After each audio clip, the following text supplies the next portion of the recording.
Dwi'n mynd i ddarllen ychydig adnodau felly o lyfr Josua, a dyma'r darlleniad ydym ni'n edrych arno fo.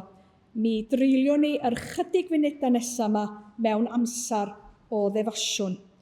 Dwi'n darllen o Josua pennod 4, adnod 1 i 9. Wedi'r holl genedl orffen croesi'r Iorddonen, dywedodd yr arglwydd wrth Josua, dewisiwch 12 o blith y bobl, un o bob llwyth. Gorchmynodd iddynt godi 12 maen o ganol o'r Iorddonen, o'r union fan y saif troed yr offeirniad arno, a'i cymryd drosodd gyda hwy, a'i gosod yn y lle y byddant yn gwersyllu heno. Galwodd Josua 12 dyn, a dewisiodd o blith yr Israeliaid, un o bob llwyth.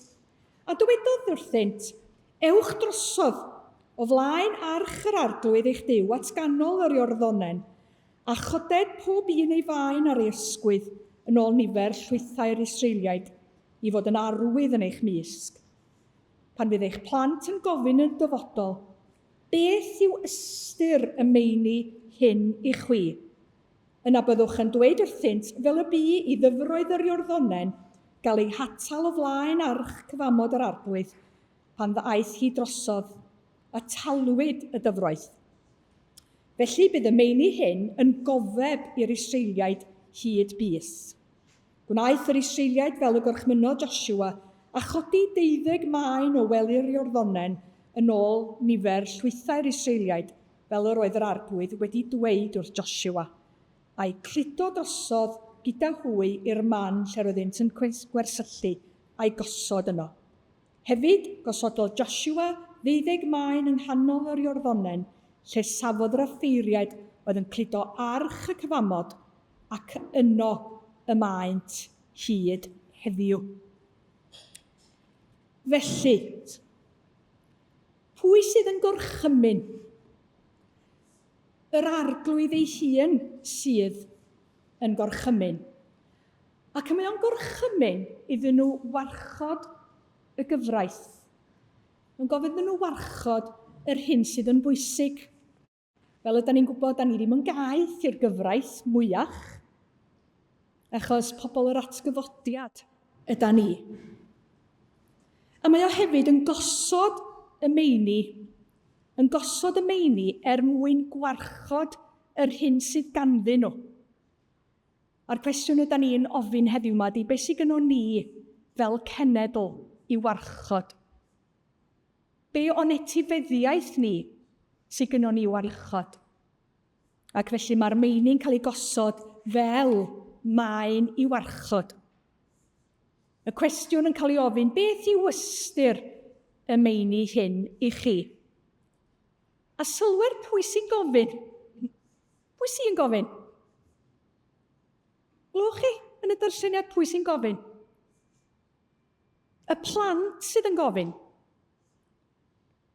A maen nhw'n gofyn, be mae hyn yn ei olygu? Y plant, pan fydd y plant yn gofyn i chi?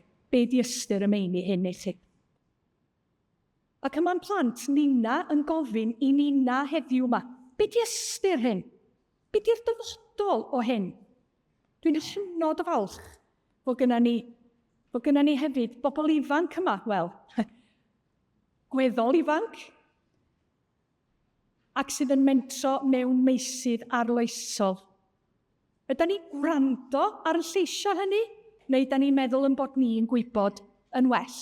Be mae fama, be mae hyn heddiw yn ei olygu i chi? A mae yna sawl cyfeiriad at blant, at blentyn, yn gofyn yr un patrwm o gwestiwn, beth yw Ystyr hyn yn yr Hen Testament?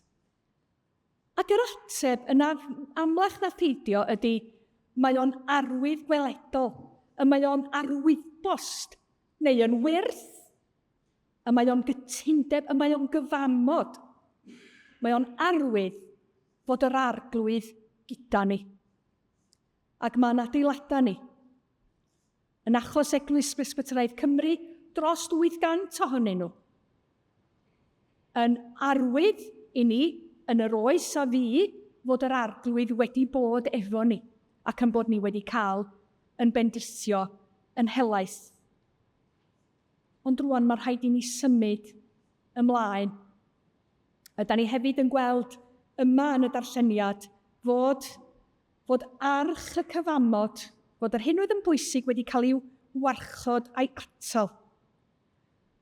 Ac fel yma Josua yn yr adnod, ydyn ni'n gweld hefyd, ydyn ni'n gweld trigaredd yr arglwydd.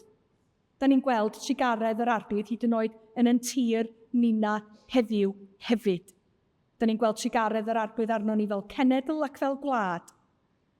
Ac yn ein hadnabyddiaeth felly o drigaredd Duw, yn mherson Iesu Grist, da ni yn mentro yn y gynhadledd yma heddiw yma.